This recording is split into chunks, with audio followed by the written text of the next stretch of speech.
नमस्कार, beat news 24/7 में आप लोगों को स्वागत है। जी हाँ, यौन शोषण, शराब और ड्रग्स की लत और फिर कामयाबी की कहानी। बदला हुआ नाम।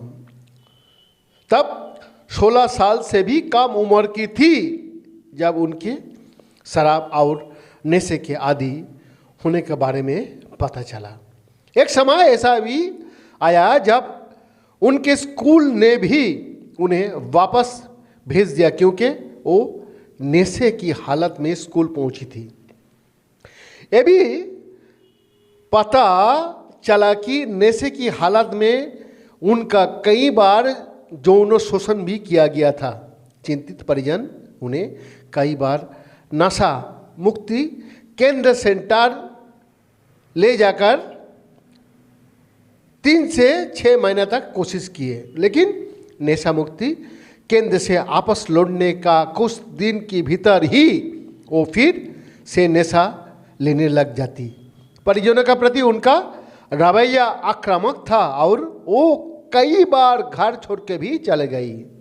कुछ साल तक नशा मुक्ति केंद्र के चक्कर काटने के बाद उनके परिजन उन्हें विमान से बेंगलुरु लेके पहुंचे। बेंगलुरु का national institute of mental health and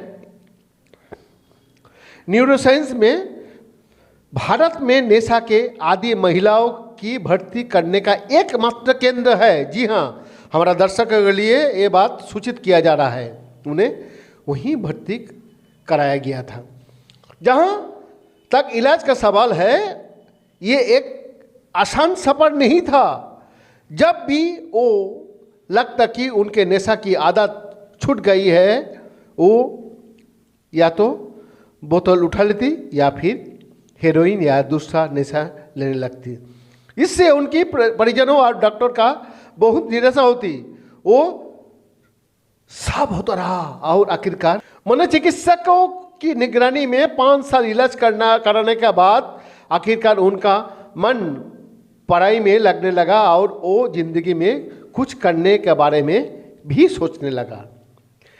फिर वो ब्रिटेन पढ़ने गई और उन्होंने एक मल्टीनेशनल कंपनी में नौकरी की। उन दिनों वो मध्य पूर्व में अपना पिता का कंपनी का मैनेजर भी है। वो अब कभी कभी शराब पी लेती है, लेकिन पहले की तरह नशा का आदी नहीं है। लेकिन महिलाओं में नशा की आदत सिर्फ मध्यम या उच्च वर्ग तक सीमित नहीं है।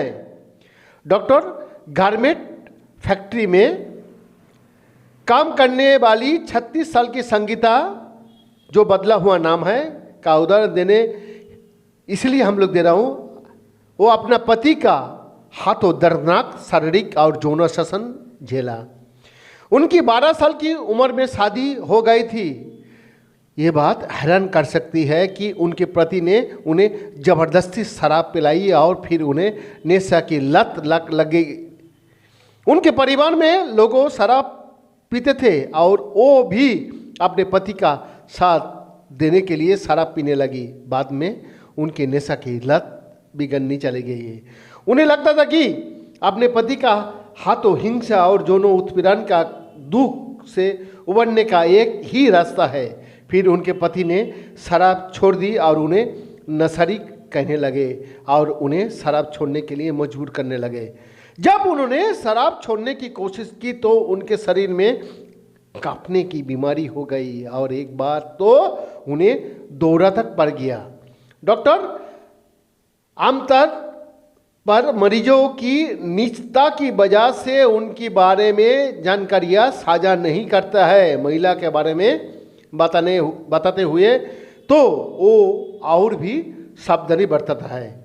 इसका वजह जानना बहुत मुश्किल नहीं है। शराब छोड़ने पर आपके शरीर में क्या होता है, जहरीली मशरूम की पहचान कैसे किए जाए। वैद्यनाथ दास का रिपोर्ट, बीट न्यूज 24/7।